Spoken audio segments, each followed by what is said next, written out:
Samantha Bukwakwa. I'm 29. I'm born and raised here in Lethbridge. I'm addicted to meth and carbon and all.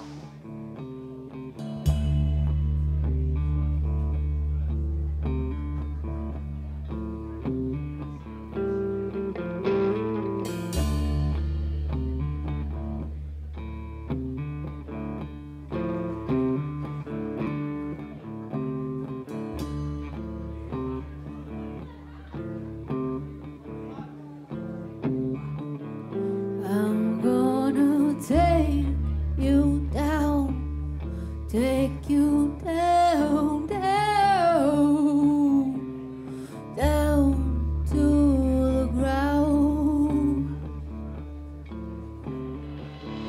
I'm gonna keep you down, keep you down, down, keep you away from me. Harm reduction is really about meeting people where they're at with substance use, and I mean, one of the biggest things with substance use in terms of like especially injection users is infections and healthcare and overdoses. So harm reduction is just trying to reduce that impact and trying to make sure that if they are doing it, they can do it in a way that prevents the other complications, like reducing the impact on their health, reducing the impact on the healthcare system. Opportunity to go on the record as being clear as to where I stand being a citizen and business person in the city of Lethbridge regarding the drug consumption site. I am absolutely against it and feel it should be closed immediately. Raging valleys and we care. Some help. Oh, yeah. We care about the folk who need some help. Oh, yeah.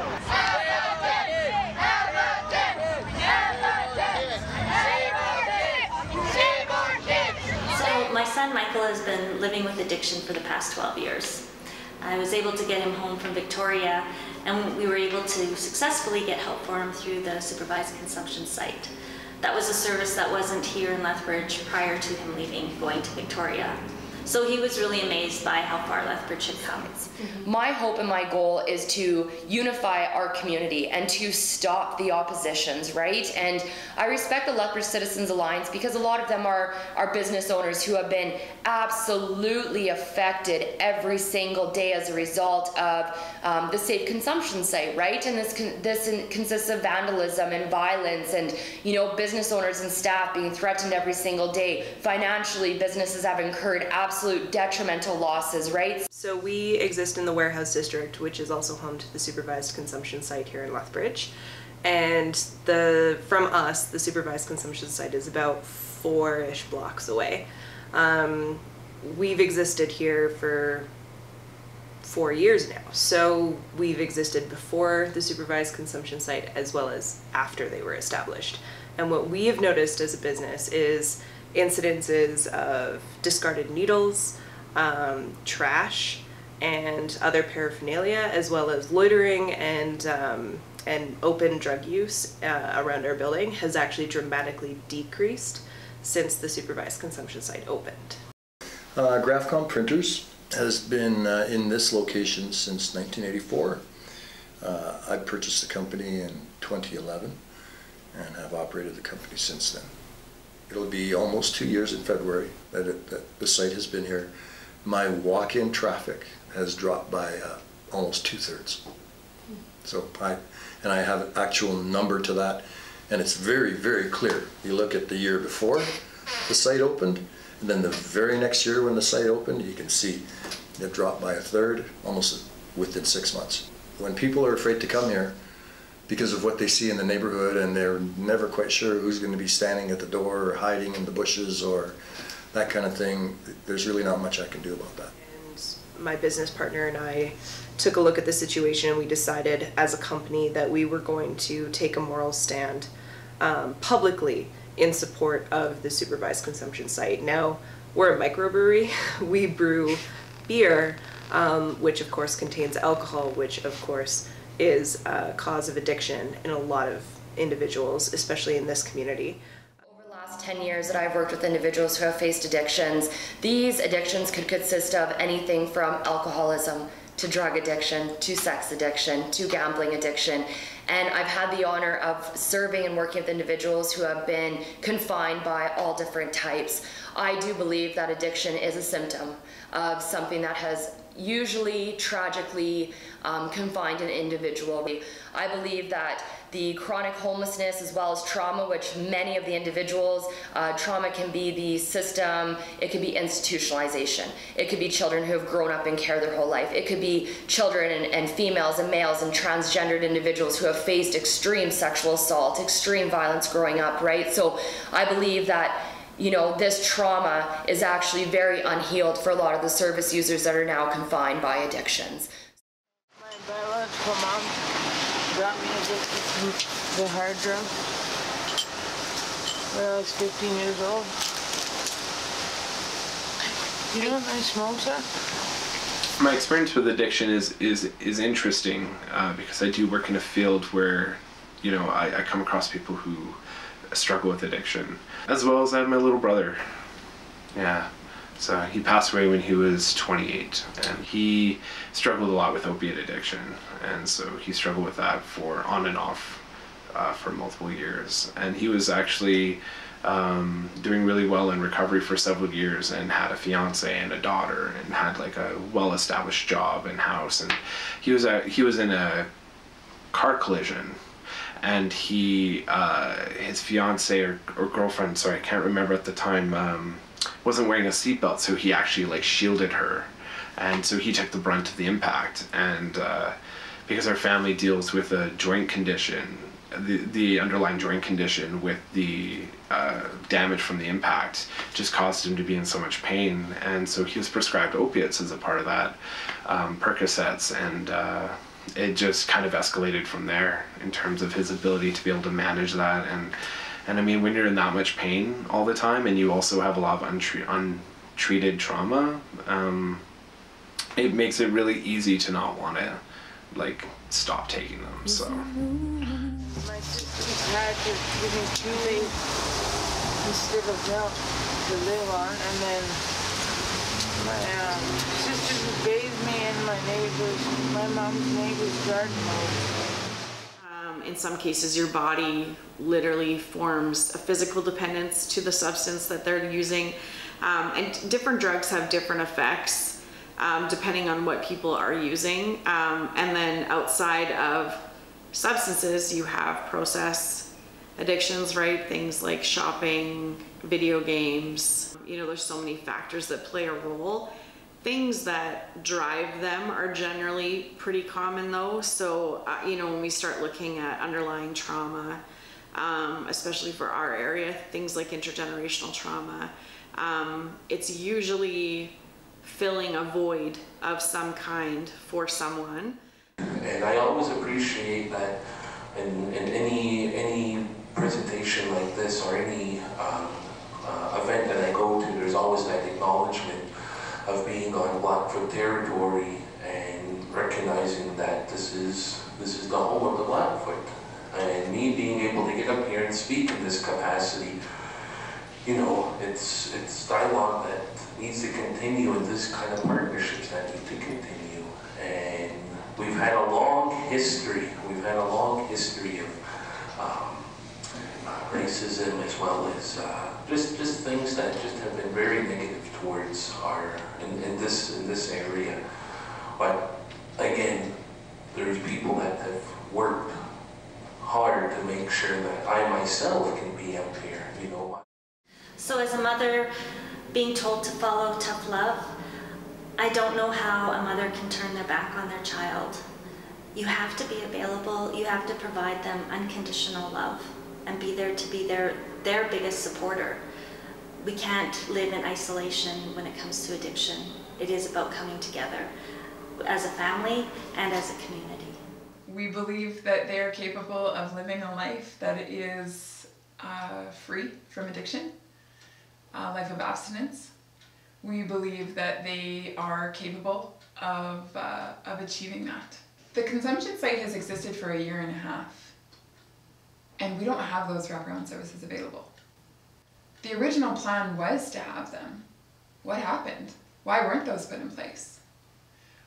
When I talk to staff from the supervised consumption site, when I read the website and their mission statement, they are entirely focused on helping people consume their drug of choice and maintain, that's a very key word, maintain or stay in is the phrase that they use to quote them, their existing lifestyle. This is not the solution on its own, and we've never claimed that it was. I think if you looked back to every interview that I did prior to opening the SCS, I was very clear that this is not a panacea, it's not a silver bullet, it's not meant to solve the problem. So we have 17 programs in total, one of which is supervised consumption services. We have our Hip Hop for Healing program, we have our Indigenous Recovery Coaching program, we have our Itamaka program, which is Blackfoot for Everyone Comes Together. So it's cultural programming for people who are accessing services here, looking to connect or reconnect to culture. There's always a need for more, especially locally.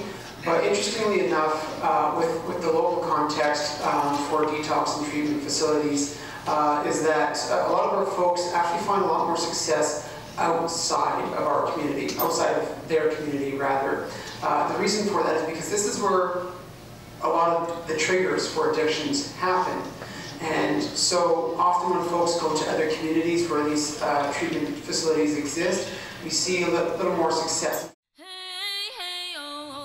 So in 2018, we actually published what we called a love letter to the community of Lethbridge on our Facebook page. And the post this year in 2019 was kind of the second chapter of that love letter. And our first one kind of focused on, hey, we need to support the businesses in this area. We need to support local. This year's focused on, okay, we know this issue is still really divisive, but there's so much great potential in Lethbridge and in every single citizen that calls this city home, and we need to be able to come together as a community to support everyone who needs support. So it's really important that, you know, instead of this divisive rhetoric that is so prevalent across social media in the area, we have this really intense discourse on how do we make this community better as a whole by working together as a whole. It comes down to basic economics. So if you're shopping at large box stores or multinational companies, that money is usually going overseas into the pockets of their CEOs, their upper management, and into the companies themselves that drive out local businesses. Whereas if you shop locally, you're keeping the money in the community, and you're able to support other local people who in turn can grow their businesses and create jobs. And high-paying jobs are typically, like local businesses will typically pay higher than multinational corporations will, and it's a good way of keeping your dollar, your hard-earned dollar, in your community and growing your community as a whole. The community of Lethbridge is in desperate need of better services for individuals who are facing such social problems, who are facing chronic homelessness. Lethbridge right now is very divided, and it is extremely unfortunate. People are fed up and scared in our community, but the information that's out there, the evidence-based solutions that are available, we've got to take advantage of them, and we've got to come together as a community to resolve the addiction issues that we have here. We will never be able to eradicate addiction. It is always going to be a part of society, but we can change how we provide services and the solutions that are available. And if we took services like this away, what's going to happen?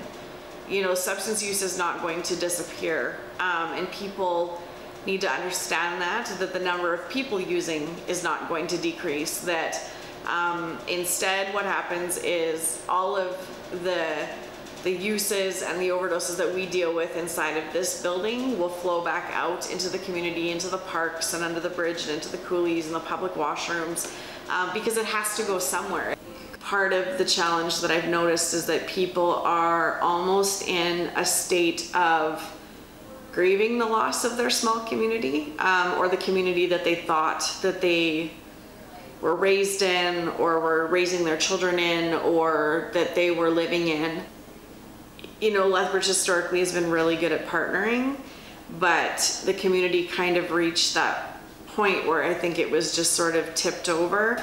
For example, like if they have been robbed multiple times, or you know, had their kids' bikes stolen multiple times, or their house broken into, that sense of violation that people feel around it, it starts to impact their ability to feel compassion for people who are struggling with substance use, right?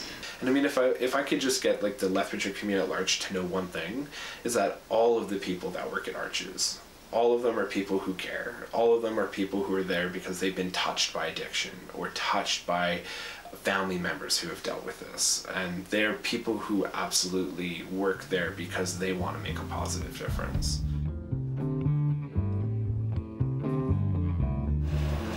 We're never going to agree on the pathway, but I think we can all agree in terms of what's missing. And so if we can collectively come together as a society, as a community, and make those determinations and advocate for them, we're going to get a lot further than if we continue to send divided or different messages to the people that have the ability to make those decisions, right? All of those people that are participants are human beings that just, they want to have a connection. They want to be connected. I wish we were treated better than how we are. How do people treat you here? Not very good.